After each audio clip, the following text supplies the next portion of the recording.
Hi friends, இன்னைக்கு நம்ம வீடியோல என்ன பார்க்க போறோம் அப்படினா static formula in pile foundation. Already நம்ம வந்து டைனமிக் ஃபார்முலா போட்டுருக்கோம். பார்க்காதவங்க வீடியோ பார்த்துக்கோங்க. புதுசா பார்க்கறவங்க subscribe பண்ணிட்டு பாருங்க. So the static formula எதுக்கு யூஸ் ஆகுது அப்படினா it is used to find the ultimate bearing capacity of the pile. UP ன்றதுதான் ultimate bearing capacity. So formula வந்து RF plus RP. So RF ன்றது என்னன்னா due to skin friction resistance, RP ன்றது due to toe resistance. So AS RF plus AP into RP இதுதான் உங்களுக்கு general formula. So இந்த general ஃபார்முலாவில் RFும் RPயும் cohesive சாயிலுக்கு வேறு மாதிரி இருக்கும், நான் கோஹெசிவ் சாயிலுக்கு வேறு மாதிரி இருக்கும். ஸோ AS APன்றது ASன்றது surface area of the pile upon which skin friction acts. So AS APயும் cross section area of the pile on which bearing resistance acts. இதில் RFும் RPயும் வந்து என்னன்னா கோஹெசிவ் நான் கோஹெசிவ் சாயிலுக்கு வேரி ஆகுது. ஸோ ஃபஸ்ட்டு கோஹெசிவ் சாயிலுக்கு பார்த்துருவோம். ஸோ ஆர்எஃப்க்கு இதான் formula alpha c bar and RP வந்து CP into NC. So Meyer ஹாஃபோட என்சி வேல்யூ வந்து 9, அதனால் 9 சப்ஸ்டியூட் பண்ணிப்போம், 9 இன்ட்டு சிபி. நெக்ஸ்ட்டு இதுதான் ultimate bearing capacity formula for cohesive soil. ஆல்ஃபான்ற ஒரு ஃபேக்டர் இருக்குது. ஸோ இது வந்து ரிடக்ஷன் ஃபேக்டர். ஸோ இது சப்போஸ் சாயில் வந்து கன்சிஸ்டன்சி சாஃப்டாக இருந்துச்சுன்னா என் வேல்யூ வந்து less then 4. Suppose bored pile use பண்ணிங்கன்னா உங்களுக்கு alpha value 0.7, driven pile use பண்ணிங்கன்னா ஆல்ஃபா வேல்யூ 1. ஸோ இந்த மாதிரி வேரி ஆகிட்டே இருக்கும் இந்த ஆல்ஃபா வேல்யூ. ஸோ சில புக்கில் என்ன பண்ணியிருப்பாங்கன்னா எம்னு கொடுத்துருப்பாங்க. So it is called as a reduction factor or adhesion coefficient. C பார்ன்றது ஷியர் ஸ்ட்ரென்த், சிபின்றது average undrained coefficient of the soil. So அலோவல் லோட் எப்படி கால்குலேட் பண்ணிங்கன்னா QUP கால்குலேட் பண்ணிட்டீங்களா, divide by factor of safety. So உங்கள் IS code படி என்னென்னா factor of safety வந்து 2.5 அடாப்ட் பண்ணணும்.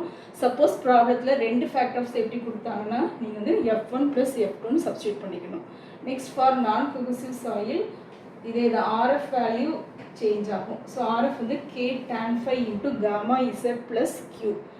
RP வேல்யூ வந்து சர்க்குலர் பைலுக்கு ஃபார்முலா இது, ஸ்கொயர் ஆர் ரெக்டாங்குலர் ஃபைலுக்கு ஆர்பி வேல்யூ இது. ஸோ இந்த ரெண்டையும் கால்குலேட் பண்ணிவிட்டு நெக்ஸ்ட் இந்த இதில் சப்ஸ்டியூட் பண்ணிங்கன்னா உங்களுக்கு QUP or ultimate bearing capacity கிடச்சிடும். ஸோ கேன்றது coefficient of lateral earth pressure, gamma density of soil, Qன்றது surcharge that is extra load that is acting, Z வந்து depth of centre of gravity below ground level, Bன்றது வந்து diameter.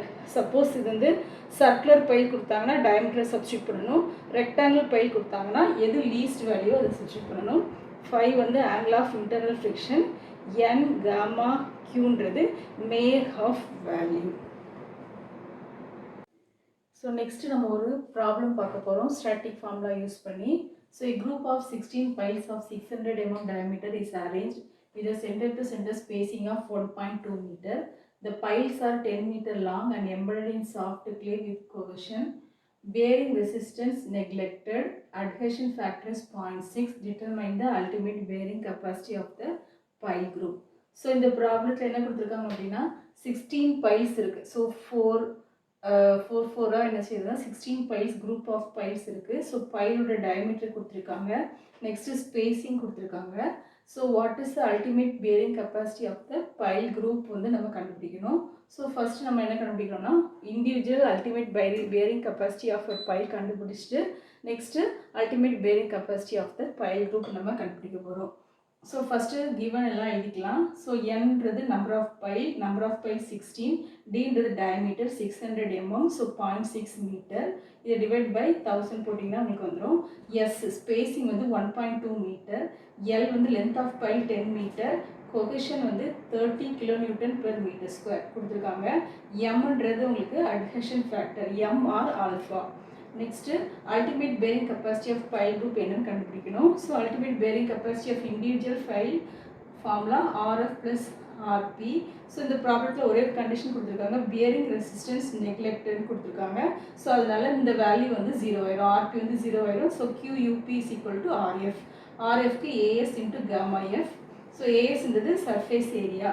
So area of the pile வந்து என்னென்னா pi DL. So pi into Dன்றது diameter 0.6, L length of pile 10 metre, substitute பண்ணிங்கன்னா 18.85 m². Gamma எஃப்ன்றது M இன்ட்டு C, எம்ன்றது உங்களுக்கு அட்ஹெஷன் ஃபேக்டர் கொடுத்துருக்காங்க 0.6, சின்றது கோஹெஷன் சப்ஸ்டியூட் பண்ணிங்கன்னா 18 கிடச்சிடும். ஸோ QUP ஸோ இந்த ஃபார்முலாவில் நீங்கள் சப்ஸ்டியூட் பண்ணிட வேண்டியதான். AS இன்ட்டு காமா எஃப் இருக்கா. ஸோ இந்த ஃபார்முலா நீங்கள் சப்ஸ்டியூட் பண்ணிங்கன்னா உங்களுக்கு வேல்யூ உங்களுக்கு கிடச்சிடும். Next ultimate bearing capacity of the pile value is this. Second வந்து என்ன கண்டுபிடிக்க போகிறோம் அப்படின்னா பைல் ஆக்டிங் இன் குரூப் கண்டுபிடிக்க போகிறோம். ஸோ இங்கே பார்த்தீங்கன்னா டோட்டலி வந்து 16 பைல் இருக்குது. ஸோ ஒவ்வொரு பைலுக்கும் இடையில உள்ளதான் ஸ்பேசிங் எஸ். ஸோ இங்கே எத்தனை ஸ்பேசிங் இருக்குது 1 2 3. So totally 16. So be with வந்து 3s + d 3 ஸ்பேசிங் இருக்கா ப்ளஸ் இங்கே ஒரு பாதி டயமீட்டர் அங்கே லாஸ்ட் ஒரு பாதி டயமீட்டர் டோட்டல் வந்து d. So 3s + d. So எஸ்ன்றது ஸ்பேசிங் நம்ம கொடுத்துருக்காங்க 1.2. dன்றது diameter of the pile. So 0.6 substitute பண்ணிங்கன்னா உங்களுக்கு b கிடச்சிடும். குரூப் ஆஃப் பைலுக்கும் இதே ஃபார்முலா தான். ஸோ இதை சப்ஸ்டியூட் பண்ணிங்கன்னா இதில் வந்து as இன்ட்டு காமா எஃப். asன்றது 4 into b into L. b வந்து 4.2, L வந்து லென்த் ஆஃப் பைல். ஸோ இங்கே வந்து ஒரு ரோவில் 4 பைல்ஸ் இருக்குது. So 4 into b into L. Next C30 இதை சப்ஸ்டியூட் பண்ணிங்கன்னா QUG வேல்யூ வந்து 168 into 30 5040 kN. So ultimate bearing capacity of the pile group வந்து 5040 kN. So ultimate bearing capacity of individual pile நம்ம கால்குலேட் பண்ணிட்டோம். பைல் ஆக்டிங் இன் குரூப்பும் calculate பண்ணிட்டோம். So pile acting individually பார்த்தீங்கன்னா உங்களுக்கு பேரிங் கெப்பாசிட்டி குரூப்போட என்ன செய்யுது அதிகமாக இருக்குது. That's all. Thank you for watching. If you like this video, please subscribe our channel.